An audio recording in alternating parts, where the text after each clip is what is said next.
And we're back. We're back as promised, and it's a first conversation of the day. You will love it because we are talking about you. So, empowering the young minds. That's the topic we are talking about. And we have amazing guests with us in studio who will help us dissect this. And the first guest that I'll introduce is. To my right, he is Engineer Owaka Maxwel. He is the President of Youth Parliament of Kenya, and you'll get to know more about it. And just right next to him, we have Mugeni Kirui, who is a political analyst and a law student. But I allow them to give us more intel into what they do. Let me start with you, Engineer. Thank you very much, Stephanie. I'm Owaka Maxwel. As you have introduced, the President of the Youth Parliament of Kenya. Main core activity of the Youth Parliament of Kenya is to promote good governance. In the space of governance, we are looking into ethical leadership, accountability, transparency. Those are the elements that constitute the good governance of a country. Okay. And how different is it from Bunge la Wananchi, if I may ask? All right. The Youth Parliament of Kenya is a well-structured system. It takes the system of the government of Kenya as it is, with a little of modification, but our focus is on the youth affairs. We are looking into matters that affect only the youth space. We want the youth to realize their potentials. We want them to discover themselves and bring out what they can do best. We are looking into having policies well structured, things that are written that can be converted into laws that can govern the country in the youth space. Okay, interesting. And you'll tell us more about that because we're talking about the youth, and that's what you do. Let me go to you, Mugeni. Tell us a little bit about what you do. Oh, okay, thank you very much. My name is Mugeni Kirui. I'm a law student at the Premier University of Nairobi. I'm also the chair of the Bomet County Youth Charter, where we just try and create a direct nexus between the youth and their success in various fields, whether education, whether in leadership, and so that is just what we are trying to do. Yeah. Okay. Empowerment. Yeah. So, in your own capacity as the chair, what have you been able to do to empower the youth in Bomet?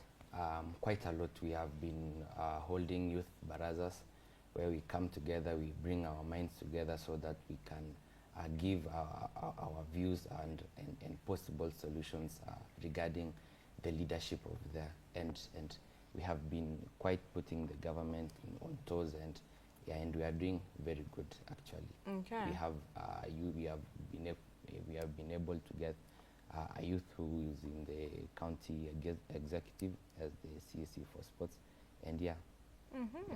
All right. That's incredible. So you both leaders in your different spheres of influence.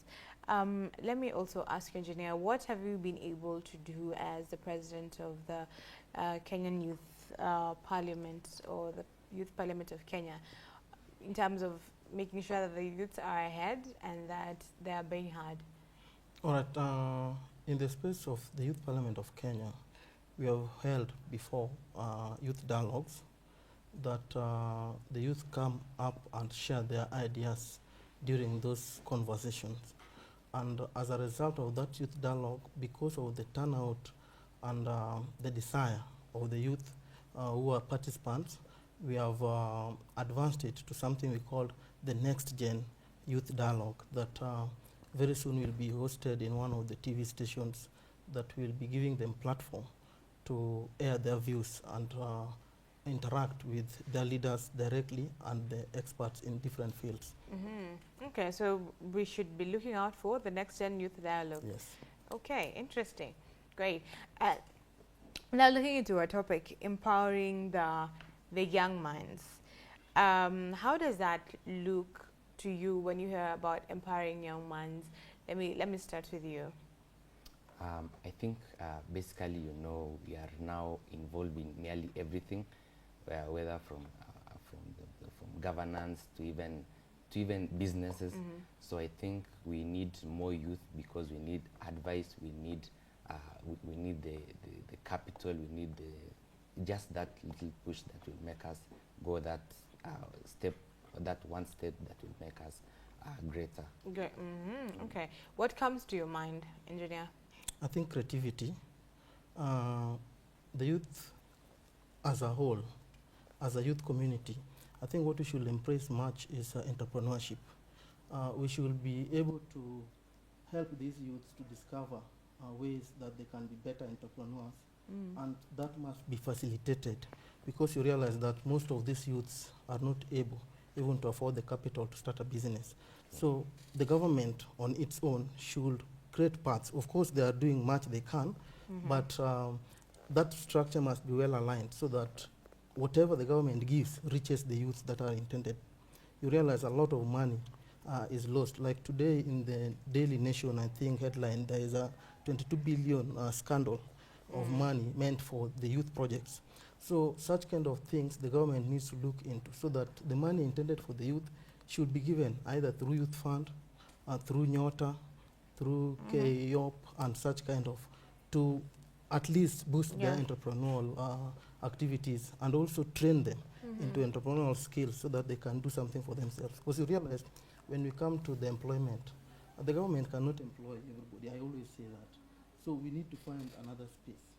And another alternative, and entrepreneurship is a great space for that, because even through that they create employment for others. You mentioned that you help youth discover their potential, right? And in line to entrepreneurship, then how do you help them know that, this is actually an area that I can flourish in? I've never thought that I can get into entrepreneurship, but I've been looking for a job for 3 years since I finished campus, and it's not working, so let me do something. But now what is that something? How do you help them to discover the potential that they have? That we involve, actually at the Youth Parliament of Kenya, we are trying to involve experts. We are onboarding experts in different fields, be it governance, be it business, and some of our members are actually entrepreneurs. There is one member of ours who has been a farmer doing poultry farming and is doing well. So such kind of individuals, we engage them and we let them teach or pass that knowledge to the members who are there, tell them how they began, how the business is going, and what they can do. So that's the space we can give them. Okay. That's profound. To you, Mark, as a young person, there's so many opportunities that are there in the digital space now that we're in this particular technology revolution. How would you suggest, or how would you advise that the young person can turn this digital space into something that is beneficial to them? Yeah, I think actually we are now venturing into more of technology, and actually to mention, we have one of our own actually who he invented, I think, I won't say not invented, but he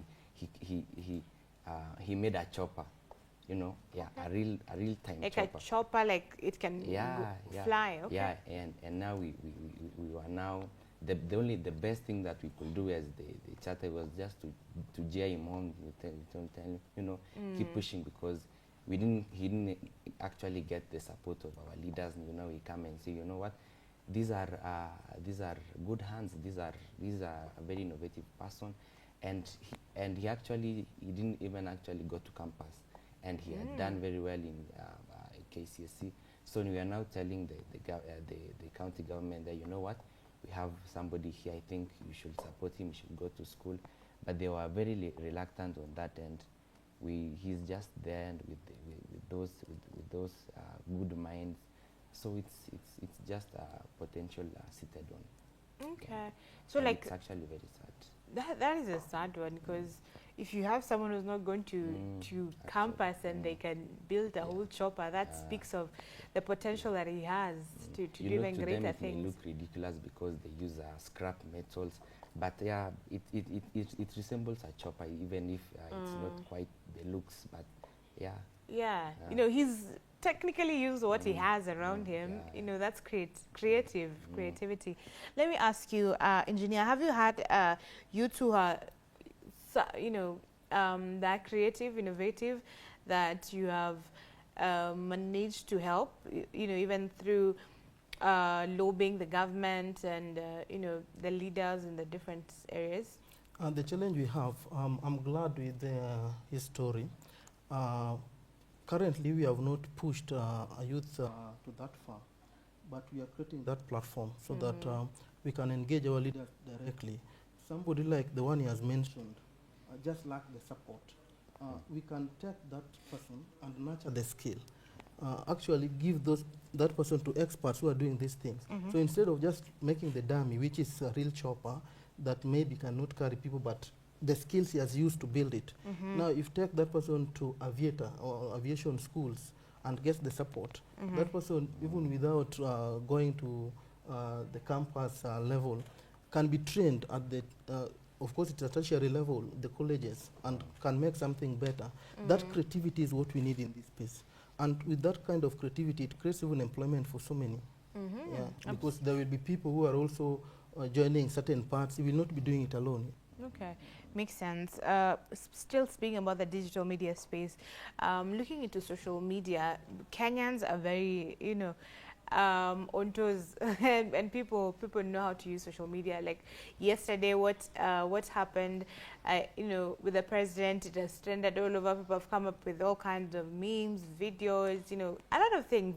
But now, how can you tell the youth, like, how can the youth use these platforms for financial or economic benefits to themselves? I think first of all, I'm very sorry for President William Ruto. What happened in Migori was uncalled for. It's so unfortunate, even if you don't respect him, but I think we should respect the office. The office of the president, that he is the holder right now. So whatever happened there is something that personally I condemn it strongly. It's something that should not repeat itself in any place. Now, when we are coming to the social media platform, I think Kenyans are very aggressive and they are feared across. Our counterparts in TZ, Uganda, even Nigerians fear us when it comes to social media, because they use this social media to throw whatever they can throw. But I would really want to tell the youth that find a way or learn. Do your research, get a way you can monetize your content. And it's not a must you abuse somebody for you to make a content. You can make a clean content that can pay you. So monetization of the content in social media is what can help them to realize their dreams when they are looking for cash or to earn a living. Yes. All right, still on you before I go to Mang. What are some of the policies that you have worked on, you know, that you feel that this one should favor the youths and you need it to be implemented? One of the policies we are working on within our framework is the standardization of salaries. Okay. You realize that somebody goes to school, study medicine or law or engineering. Another person will take education as their interest. There should be standardization. I realize that most youths are in the informal sectors of employment, and job security is also not well. Yeah. They can be chased away in time. Let me use sacked. The reason being, they are not protected. The job market is not protected for them. The salaries, somebody will just tell you, you are a doctor, yes, but there are no jobs. So can you take 15,000? This person needs to take care of certain households. They will accept because they don't have any choice. So one of the things we are working on within our framework is the standardization of salaries. And then once we realize that we are up to a point that we can present this to maybe the National Assembly or other entities that can push it forward, then we'll do that. Okay, I think that is good, because you get that because of the desperation that is there currently in the job market, people are just taking anything regardless of the profession that you study for. Imagine a doctor getting 15,000. It doesn't even make sense. Your fee for a semester does not even match up. Match what you yeah. And again, in that transport, when we talk of the standardization, it be clear that I'm going to take a course in education. You know what you expect at the end of it. So you go work hard, you know what you get in case you get employed. Right? And of course, I wonder why we will train so many doctors. Nairobi University graduates doctors every year. And the other time you saw we get doctors from Juba. We train architectures here, and we get constructors from China. It beats So the logic. Yeah, so why are we even taking them to school in the first place? Yeah, if we can't give them opportunity and space. If we have to get somebody from outside, maybe we get an expert to teach the ones we have. Okay. Another problem that we have now that you have brought it up on that education, there is a mismatch that also causes unemployment. You realize that what people learn in school, there is a gap between what people learn in school and what is being taught. Let me come back to you, engineer, because I want to touch on that topic of education in just a bit. But let me go to you, Mark. When we look at the young people currently, the general feel is people are not as motivated, you know, or we see that the cases of depression have gone high, mental issues have gone high, and it's because of the economic status. You know, we could blame that to the economic status of the country, the lack of job opportunities. But from a youth perspective, you as a young person, would you say that, okay, how would you advise for someone to deal with the pressures of life without letting it get to them?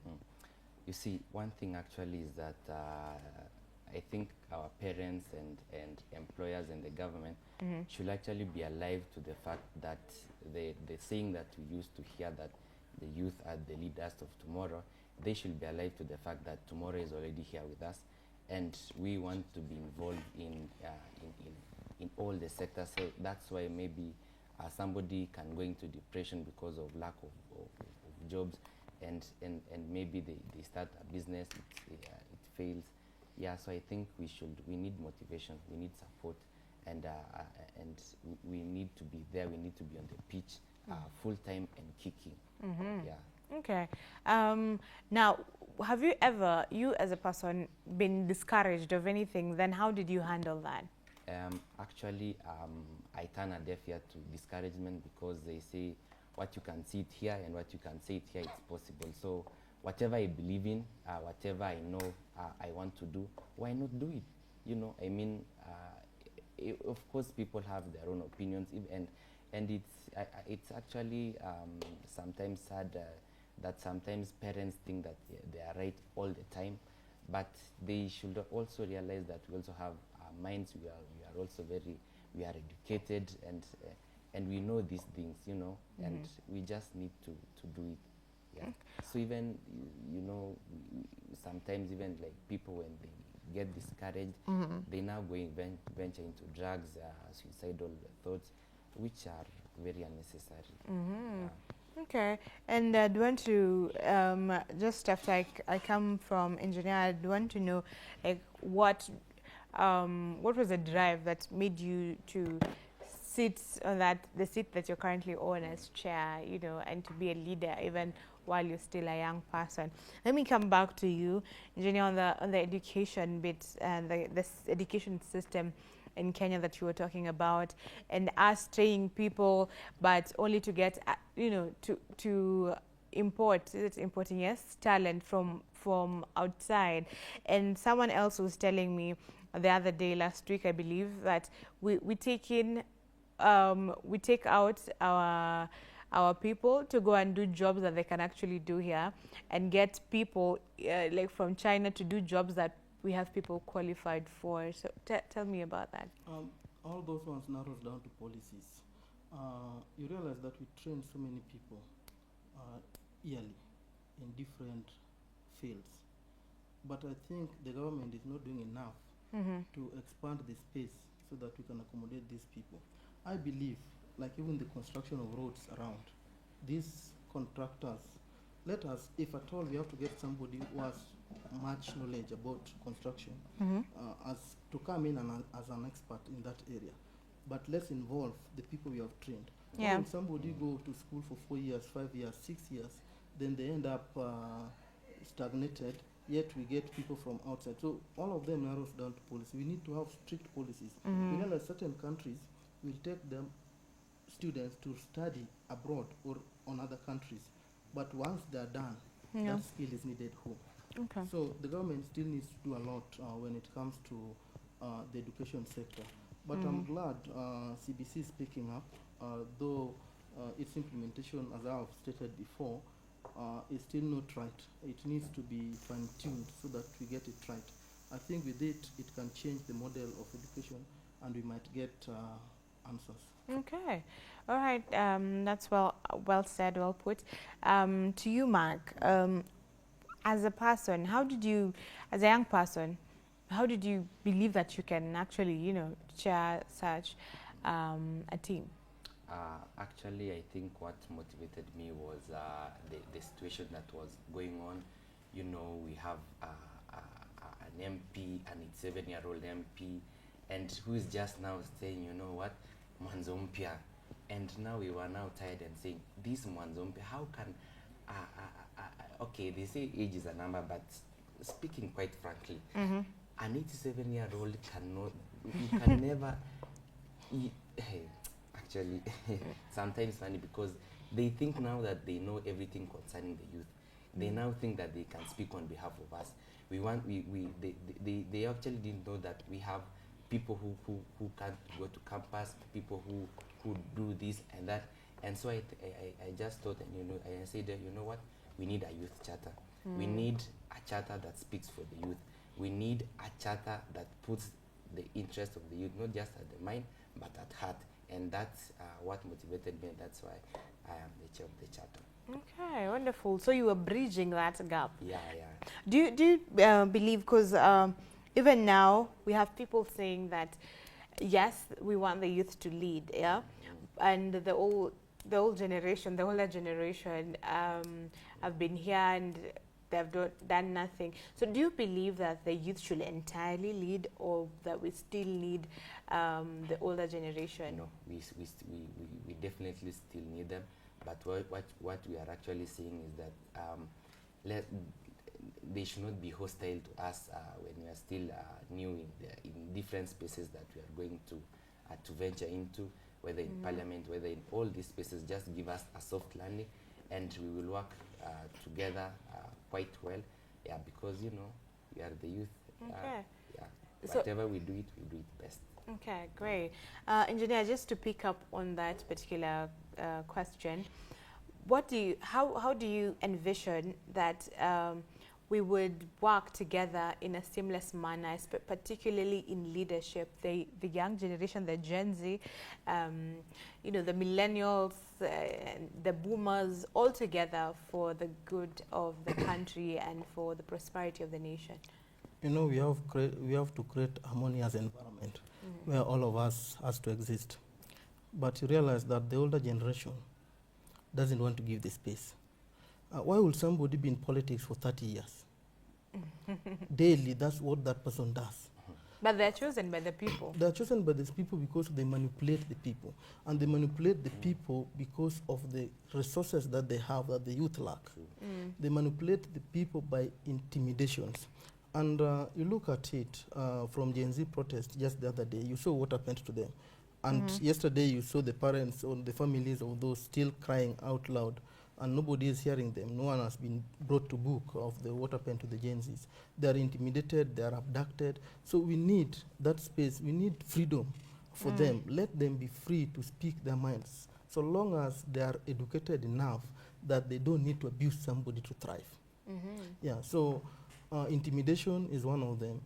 The youth doesn't have money even to convince other youth, because nowadays, if you go to a political space, they will tell you, untie us. Like, that's a direct translation. Untie us, like, give us something. Yeah. Then they will give them token, 200 bob, 50 bob, and maybe sometimes fuel for you motorbikes to just run around. And at the end of the day, you are given 1,000 and you are 50 people. So these kind of things make the youth lose the track. But sincerely speaking, the youth need to be included in governance. So the inclusivity needs to be there. And how do we include them? you bring them close and train them and give them space, give them platforms to talk. Not that you are the leader, you're the one who talks. With them, they're just there to back you up all the time. Yeah, so we need that space, and the youth need it like now, like right now. Okay, so we need that space and we need it right now. So before I give it to Mark, how do we move away from that mindset? Because it's I believe it's a thing to do with the mindset that tunapatiwa kakitu, you know, come elections, these leaders will come and say, you know, even probably in the back of their head and even in their planning, they've already allocated some money for the campaign, and they know they just need to hand out a few 200 shillings and people will still vote for them. So how do the people, the youth who are the majority, come from that mindset to actually choosing leaders who actually care and will be there to make a difference? You know, the youth conform to about 70% of the Kenyan population. And that is the majority. It means we can elect a president of our own. And that's why I'm even saying that the age limit for the presidency should even be reduced to 29, if possible. I don't know. Okay. I think a 29-year-old in this digital Mature era enough. is mature enough to rule if they are trained well. And that training doesn't come when he or she is 29 years old. It should come when this person is around 16 years old, 15 years old, is oriented to that leadership space. The youth need to discover themselves and they need to know their potential, right? When they know their potential and they know their rights, they will come out of this. Then above all, we need something called civic education. Okay. These people need to be trained. On a daily basis, in our advocacy, we need to advocate for civic education. They normally hide so many things in writing because they don't know. They know very well that youth doesn't read, most of them. But I'm glad youth are waking up now, and that's what happened on a small thing that started with the objection of the Finance Bill 2024, and it escalated to something else, just because they read what was in it. Many times people don't read, and when people don't read, you will just pass. You see, sometimes they bring us books, you just sign, just because you want something, but you have not read the content of what you are signing for. So civic education is very important. With that, we will get the knowledge to understand that one or two needs to be done. Okay. So civic education is key to bringing this change. And again, these youth should push themselves forward, grab these opportunities. You just try. But something that is in mind that we are also trying to advocate for is this person who is 80 years old and wants to be an MCA. That seat should be for the youth purely. Only 18 to 35. Anybody above that, that seat should not. Just the way we gave women the women representative seat, let the youth have seats for MCA. All. For anybody who has reached 18 to 35 years to be eligible to contest, let them compete among themselves. Let MPs, senators and governors be for those old guys. But if there is a youth who is also vigorous enough, can take the position still. But this one needs to be reserved. specifically. That will have the inclusivity and the voice of the youth behind. Okay, that makes a lot of sense. You know, definitely promotes inclusivity. Even as we come to a close on this conversation, let me ask you, Mark, what is the place of mentorship for the young people? Because there's the perception that the young people know it all nowadays and they want quick fixes to everything. But now, what is a place of mentorship? I think actually, let me state by saying that you see that, you know, actually the older generations are quite oftenly just like to get into debate with us, and now being the older generation to say, you know what, let's sit down, let's do this and that, and whatever we air is, whatever we say is wrong, they should also at least, and let me just say that it was quite saddening to hear one of the politicians say in parliament that people die and we must move on. And okay, yes, people die, but people should not be killed mercilessly and we just say, you know what, people die, we move on. And we are actually saying, we as the youth, that we no longer want the kind of mere purpose politicians, because we know Kenya is the home to the best kind of mere purpose politicians I think in the world. So we are actually standing on our ground and saying that whatever is right, we are going to follow that route. whatever whatever right for our country, whatever serves us best, we are going to go with that. Yeah. Okay, great. Thank you for that. I'll allow you to give your final remarks. Let me start with you, engineer, and then finish with you. All right. In my final remarks, I'm glad that the youth are waking up. The only thing I can tell the youth is to unite, come together. As I always quote, nothing is for the youth without the youth. Let them come together, realize themselves, and focus on a mission that is going to deliver them from the bondage where they are, where nobody bothers about them or care about them. And as I finish, there is also an incident that happened in Kisii Stadium yesterday that is also condemnable. One person was killed and 72 injured.